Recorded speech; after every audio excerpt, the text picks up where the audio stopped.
सब कह रहे हैं कि राज्यसभा की 37 सीटों पर चुनाव फिक्स है। लेकिन क्या आप जानते हैं कि बिहार, उड़ीसा और हरियाणा के गलियारों में इस वक्त डर की लहर है? क्यों 16 मार्च की तारीख से बड़े बड़े दिग्गज घबरा रहे हैं? नामांकन खत्म हो चुका है, लेकिन असली खेला तो अब शुरू हुआ है। उड़ीसा के एक होटल किंग ने नवीन पटनायक का गणित बिगाड़ दिया है। हरियाणा में पुराने दुश्मन को हुड्डा का गेम खराब करने के लिए चुनाव मैदान में उतार दिया गया है। वहीं बिहार में तो 20 साल बाद मुख्यमंत्री की कुर्सी दांव पर लग गई है।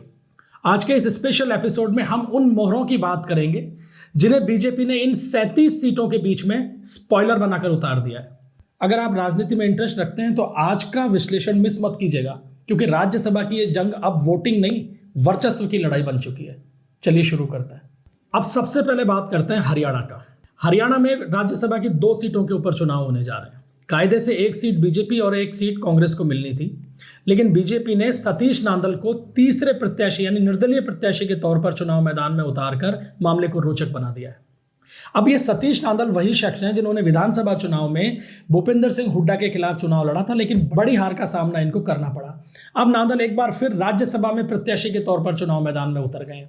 भूपेंद्र सिंह हुड्डा का प्रत्याशी अगर इन राज्यसभा चुनाव में हरियाणा से हारता है तो ये हुड्डा के लिए बड़ी हार होगी, क्योंकि बीजेपी निशाना साध रही है भूपेंद्र सिंह हुड्डा के माध्यम से सोनिया गांधी के ऊपर, क्योंकि हुड्डा को सोनिया गांधी का विश्वास पात्र माना जाता है। इसीलिए बीजेपी ने नांदल के ऊपर गेम खेल दिया है। जब नांदल अपना नामांकन भरने गए थे तो बीजेपी के बड़े दिग्गज नेता उनके साथ में थे, यानी साफ तौर पर संकेत है कि जो एक्स्ट्रा वोट है बीजेपी का वो नांदल के साथ जाएगा। और कांग्रेस के एक्स्ट्रा वोट में सेंधबारी अगर हो जाती है तो बीजेपी एक सीट जहां खुद जीतने जा रही है, वहीं दूसरी सीट के ऊपर निर्दलीय प्रत्याशी जीत जाता है और कांग्रेस के लिए एक बड़ा सेटबैक हो सकता है। और बीजेपी को उम्मीद इस बात को लेकर है कि हरियाणा के अंदर क्रॉस वोट का इतिहास पुराना रहा है। कांग्रेस के दिग्गज नेता अजय माकन को हरियाणा में सनसनीखेज हार का सामना करना पड़ चुका है इसी क्रॉस वोट के कारण। और यही कारण है कि कांग्रेस की नींदें उड़ी हुई हैं, कांग्रेस परेशान है, क्योंकि भूपेंद्र सिंह हुड्डा का जो विरोधी गुट है उस गुट के विधायकों के ऊपर पार्टी विश्वास नहीं कर पा रही है। और बीजेपी की नजर भी उसी गुट के ऊपर टिकी हुई है कि उस गुट के विधायक अगर क्रॉस वोट कर जाते हैं तो बीजेपी हरियाणा के अंदर खेल कर जाएगी। उड़ीसा में जो इस बार होने जा रहा है उसे स्पॉइलर पॉलिटिक्स कह सकते हैं। यहां कुल 4 सीटों के ऊपर चुनाव हो रहे हैं। असली लड़ाई चौथी सीट की है। आइडल तो 4 सीटों के लिए 5 कैंडिडेट हैं और इसे सुपर इंटरेस्टिंग चुनाव बनाकर रख दिया है। यहां बीजेपी क्या कर रही है ये देखना बड़ा रोचक होगा।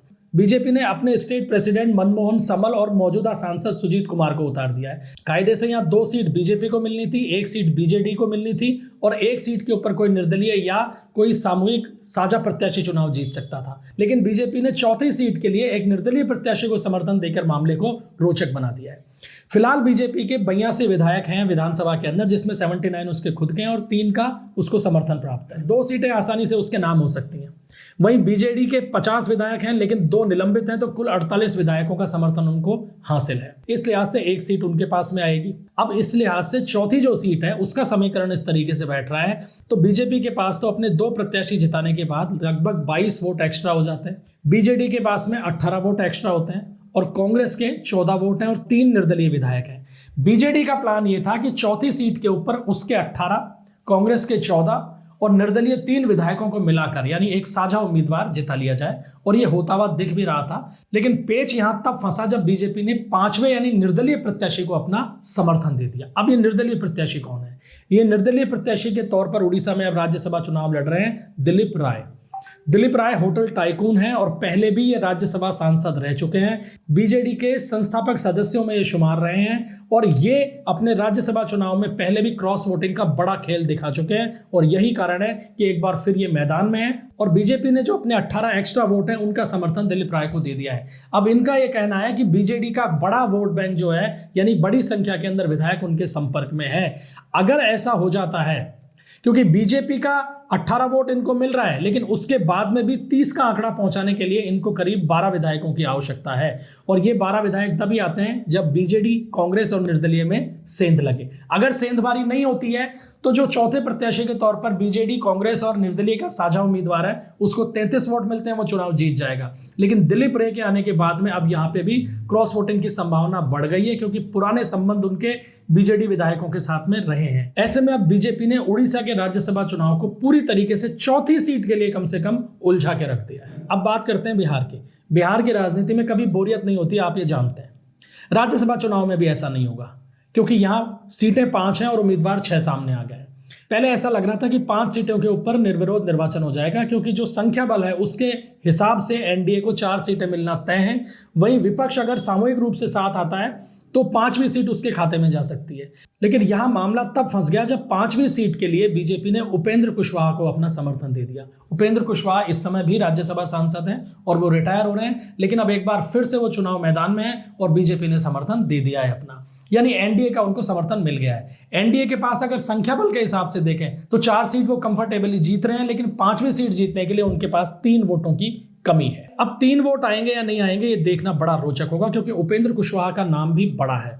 अब यहां परेशानी का कारण क्या है विपक्ष के लिए कि पहले ही अनुमान लगाया जा रहा था कि तेजस्वी यादव 5वें प्रत्याशी के तौर पर राज्यसभा जा सकते हैं, लेकिन ऐन वक्त उनको ये लगा कि वो चुनाव हार सकते हैं, तो उन्होंने खुद का नाम पीछे कर लिया और अपनी जगह अमरिंदर धारी सिंह को चुनाव मैदान में उतार दिया।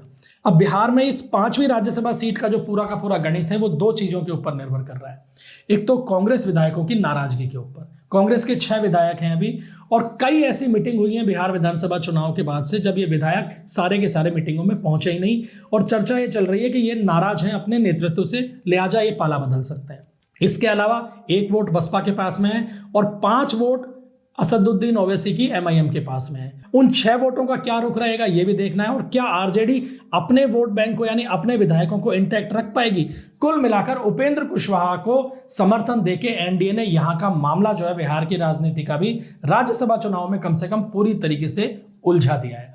तो हम ये कह सकते हैं कि 7 राज्यों में जहां शांति है, वहीं उड़ीसा, बिहार और हरियाणा के अंदर राज्यसभा चुनाव को लेकर कोहराम मचा हुआ है।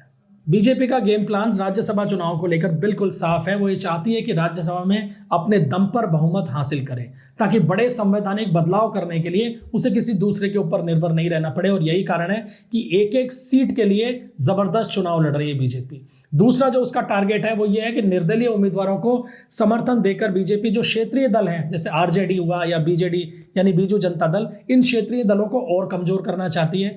और इसके साथ साथ राज्यसभा में अपनी ताकत बढ़ाकर बीजेपी अपनी सरकार की स्थिरता का संदेश देना चाहती है, क्योंकि लोकसभा में उसके पास बहुमत नहीं है। वहीं 2029 के लिए मजबूती के साथ दावेदारी ठोकने में बीजेपी जुटी हुई है। तो दोस्तों सवाल अब ये उठता है कि क्या हरियाणा में हुड्डा अपने उम्मीदवार को चुनाव जिता पाएंगे? क्या उड़ीसा में दिलीप राय फिर से जैकपॉट मारेंगे और बीजेडी और कांग्रेस के साझा प्रत्याशी के चुनावी समीकरण बिगड़ जाएंगे? बिहार में क्या नीतीश कुमार की विदाई सुखद होने वाली है और उपेंद्र कुशवाहा क्या उनके साथ में राज्यसभा पहुंच पाएंगे? इस बारे में अपनी राय कमेंट सेक्शन में जरूर दीजिएगा। अगर वीडियो पसंद आए तो इसे लाइक कीजिएगा, शेयर कीजिएगा और चैनल को सब्सक्राइब जरूर कीजिएगा। मिलते हैं अगले वीडियो में, तब तक के लिए इजाजत दीजिए। धन्यवाद। जय हिंद, जय भारत।